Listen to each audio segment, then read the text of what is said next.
मेरे बच्चे तो स्टार्ट करें हम लोग आज 11 चैप्टर जिसका नाम है पोषण। इससे पहले हम लोग क्या पढ़े थे, पोषक पदार्थ पढ़े थे, यानी कि क्या क्या हम लोग खाना चाहिए, क्या क्या नहीं खाना चाहिए। अब पढ़ना है पोषण, यानी कि कैसे खाना है। ठीक है, वो तो पढ़ चुके थे क्या क्या हम लोग इस तरीके से हेल्पफुल है पोषक पदार्थ में, लेकिन पोषण में क्या है, कैसे हमको रहना है, क्या खाना है, उसी को बोलेंगे पोषण। तब पोषण देखो बहुत तरह का होता है। पहला बोल रहा है संतुलित पोषण, यानी कि बैलेंस डाइट, यानी कि डाइट में पोषण का मतलब है कि डाइट क्या क्या खाना है, कैसे खाना है। ठीक है, उसी को बोलेंगे डाइट।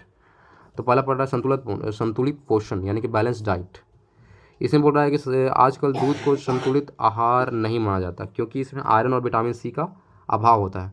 सिर्फ आप दूध को संतुलित आहार नहीं बोल सकते हैं। अगर दूध आप ले रहे हो तो इसका मतलब नहीं कि आपको सारा विटामिन मिल रहा है। इसमें क्या नहीं प्रेजेंट रहेगा, आयरन आपको दूध से नहीं मिलेगा, साथ में आपको विटामिन सी इसमें नहीं होगा, इसलिए बाहर से लीजिए। फिर लिखा हुआ है कि युवा मनुष्य को 3000 से लेकर 3500 कैलोरी ऊर्जा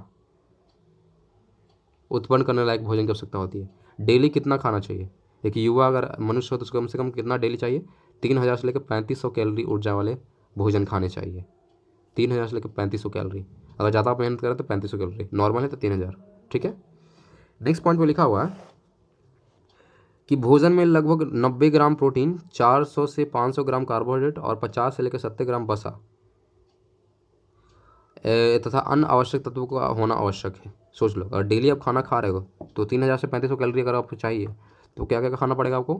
भोजन आपको चाहिए 90 ग्राम प्रोटीन डेली, ये मनुष्य के लिए है, वयस्क उसके लिए। ठीक है, 90 ग्राम प्रोटीन चाहिए आपको, 400 से लेकर 500 ग्राम आपको कार्बोहाइड्रेट चाहिए, 50 से लेकर 70 ग्राम आप वसा यानी कि फैट खाइए, मतलब जो क्या बोलते हैं अच्छा फैट है वो खाना है, ये नहीं कि एकदम कोई सी फैट खा लिए।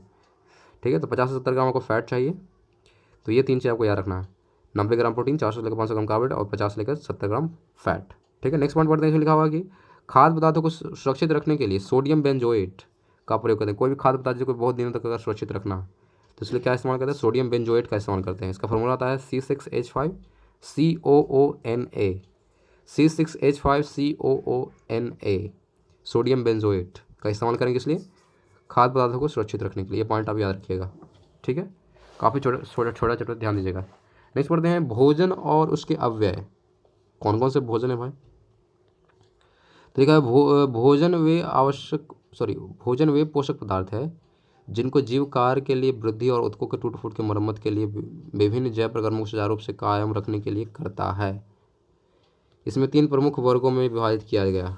देखो भोजन भी हमको, भोजन जो हम करते किस लिए चाहिए, एनर्जी के लिए चाहिए, जो टूट फूट है हो गया, जो भी है शरीर में जो प्रॉब्लम है उसको दूर करने के लिए चाहिए, मरम्मत करने के लिए चाहिए, शरीर की मरम्मत के लिए क्या चाहिए हमको, भोजन चाहिए। अब भोजन को भी हम लोग डिवाइड कर चुके हैं, देखो कैसे डिवाइड करें, ध्यान से देखिएगा। 3 भाग में डिवाइड किए हैं। अब कौन कौन से भाग, पहला है ऊर्जा प्रदान करने वाला, ऐसा भोजन जो कि हमको ऊर्जा दे। ठीक है, जैसे क्या मिलता है, कार्बोहाइड्रेट और फैट हो गया, 2 चीज़ हमको तुरंत ऊर्जा देगा, तो ऊर्जा उत्पादन करने वाला भोज्य पदार्थ हो गया। दूसरा होगा शरीर के निर्माण करने वाला भोजन, जैसे कि प्रोटीन हो गया, प्रोटीन क्या करता है, शरीर के निर्माण में हेल्प करता है। और तीसरा पड़ते प्रतिरोधी क्षमता प्रदान करने वाला भोजन, जैसे कि विटामिन सी हो गया, क्या करता है, प्रतिरोधी क्षमता प्रदान करता है। तो वही है, 3 तरह से हम लोग खा सकते हैं भोजन। पहला ऊर्जा के लिए खाइए, दूसरा खाइए शरीर के निर्माण के लिए, और तीसरा खाइए किस लिए, प्रतिरोधी क्षमता विकसित करने के लिए, यानी कि बीमारियों से लड़ने के लिए। मानव शरीर की कैलोरी की संबंधी आवश्यकता क्या क्या है, ये दिया हुआ डाइट चार्ट दिया हुआ, कितना कैलोरी हमको खाना चाहिए, क्या खाना चाहिए। ठीक है, इससे पहले एक पॉइंट दिया हुआ, ध्यान से पढ़ लेते हैं। ये कुछ अनुसंधान संस्थान है, उसका नाम आपको याद रखना है कहाँ में है। पहला है राष्ट्रीय पोषण अनुसंधान संस्थान, कौन सा, राष्ट्रीय पोषण अनुसंधान संस्थान कहाँ है, तो हैदराबाद में है, राष्ट्रीय पोषण एवं अनुसंधान संस्थान हैदराबाद। सेकंड रखे केंद्रीय खाद्य प्रौद्योगिकी अनुसंधान संस्थान, केंद्रीय खाद्य प्रौद्योगिकी अनुसंधान संस्थान कहाँ है, तो यह है मैसूर में, मैसूर। तीसरा है केंद्रीय औषधि शोध, यानी कि औषधि का एक्सपेरिमेंट होगा यहाँ पे, केंद्रीय औषधि शोध संस्थान, ये कहाँ है, तो लखनऊ में है। तो तीनों का नाम याद रखिए, राष्ट्रीय पोषण एवं अनुसंधान संस्थान कहाँ है, हैदराबाद, केंद्रीय खाद्य प्रौद्योगिकी अनुसंधान संस्थान मैसूर, केंद्रीय औषधि शोध संस्थान लखनऊ। ठीक है, 3 याद होना चाहिए।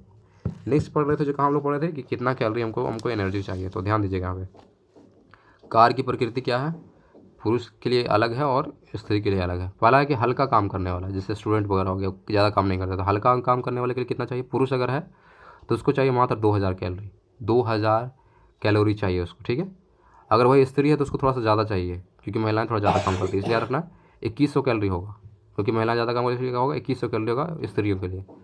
जो आदमी 8 घंटा काम कर रहा है तो 8 घंटा काम करने वाले व्यक्ति के लिए कितना चाहिए, 3000 कैलोरी चाहिए, कितना कैलोरी, 3000 कैलोरी चाहिए। और महिला है तो उनको थोड़ा कम चाहिए, 2500 कैलोरी चाहिए। 8 घंटे कार्य करने वाली महिलाओं के लिए 2500 कैलोरी, ठीक है। कठिन परिश्रम करने वाले अगर पुरुष है तो उसको कितना चाहिए, अगर काफ़ी ज़्यादा मेहनत कर रहा है, जैसे लेबर वगैरह हो गया, सामान जो बड़ा उठा रहा है, तो उसके लिए चाहिए 3600 कैलोरी। अगर महिला है तो उनको चाहिए 3000 कैलोरी, याद रखिएगा। ये सिर्फ हल्का काम करने के लिए यहाँ पे देखो, स्टूडेंट के लिए सिर्फ चेंज है, बाकी यहाँ पे देखो बाकी में सब में क्या है, पुरुषों को ज़्यादा चाहिए। 8 घंटे काम करने के लिए कितना चाहिए, 3000 कैलोरी चाहिए, क्योंकि पुरुष ज़्यादा मेहनत करते हैं, ठीक है, ज़्यादा हार्ड वर्किंग करते हैं, इसलिए 3000 कैलोरी चाहिए। कठिन परिश्रम करने वाले को 36 चाहिए, महिलाओं को ओनली 3000 चाहिए, ठीक है। ये आपको तीनों चार्ट याद रखना होगा। नेक्स्ट पढ़ेंगे संतुलित आहार तालिका, क्या कैसे खाना है उसका एक तालिका बनाया गया है, जो कि आपको फॉलो करना तो कर सकते हैं, नहीं तो याद रखिए। पहला पूछा है कि जो पहला मेरा अन्न यानी कि गेहूँ चावल जो डेली आप खा रहे हो, समानता आप लिख रहा है कि 400 400। ये जो आपका जो तालिका बना गया कैलोरी में दिया होगा मेरे ख्याल से, नहीं ग्राम में दिया होगा, याद रखना। ये जो दिया गया चार्ट ये ग्राम में दिया, कितना आप ग्राम खाना आपको डेली। तो अगर अन्न आप चाह रहे हो यानी गेहूँ चावल मिलाकर डेली कितना खाना, समानता खाना आपको 400 ग्राम, 400 ग्राम से ज़्यादा नहीं खाइए, गेहूँ चावल दोनों मिलाकर।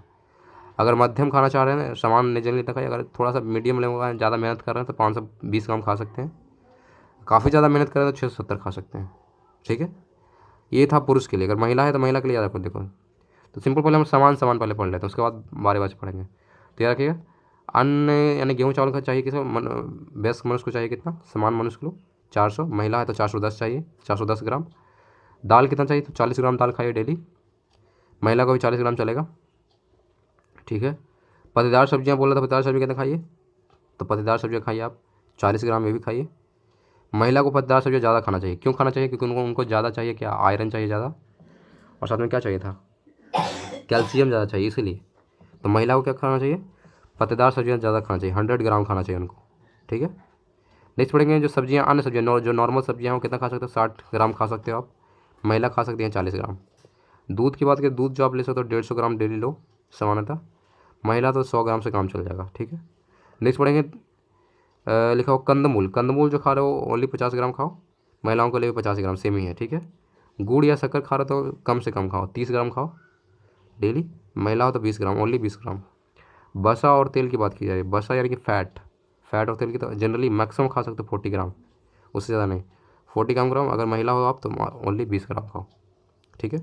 ये था। अब आता है बच्चों के लिए कर लेते हैं, बच्चे बालक और बालिका में थोड़ा सा कंपेरिजन कर लेते हैं। तो बच्चों को कितना खाना चाहिए, तो बच्चों को खाना चाहिए अन्न जो चावल खाना चाहिए, यानी जो गेहूँ चावल है वो कितना खाना चाहिए। अगर बच्चा क्या है 1 से लेकर 3 साल का है तो ओनली 175 ग्राम खाएगा, ठीक है। 4 से 6 साल का 270 ग्राम खाएगा। वही चार्ट बना हुआ है, आपको ध्यान से देखिएगा, एक बार पढ़ लीजिएगा। तो सीधे बालिका के बारे में थोड़ा सा पढ़ लेते हैं, ठीक है। अन्न कितना चाहिए बालिका को, 380 ग्राम चाहिए बालिका को, जो कि 10 से लेकर 16 साल की बालिका है उनके लिए ये 380 ग्राम खाए वो चावल गेहूँ। दाल खाए उनको 45 चाहिए, बालिका को ज़्यादा दाल चाहिए क्योंकि प्रोटीन ज़्यादा चाहिए, ठीक है। पत्तेदार सब्जियाँ खाएँ 50 ग्राम, सब्जियाँ खाएँ, अन्य सब्जियाँ 50 ग्राम खा सकती है। दूध ज़्यादा चाहिए, जो बच्चे हैं उनको दूध ज़्यादा चाहिए, 250 ml चाहिए बच्चे को, 250 ml, ठीक है। कंदमूल चाहिए 30 ग्राम से चल जाएगा काम। गुड़ उनको चलेगा 45 ग्राम, यानी कि ज़्यादा चाहिए, 45 ग्राम चाहिए गुड़। और आपको वसा और तेल कम चाहिए, यानी कि 35 ग्राम, ओनली 35 ग्राम चाहिए, जितना कम फैट दो बच्चों को, ठीक है। ये याद रखना, ये बालिका की तालिका था, और बालक में वही सम टू सेम से, तो ये याद रखिएगा चार्ट, ठीक है। तो आज के लिए इतना ही, ये था हमारा पोषण चैप्टर जो कि हमारा फिनिश हो गया। तो मिलते हैं नेक्स्ट क्लास में, थैंक यू।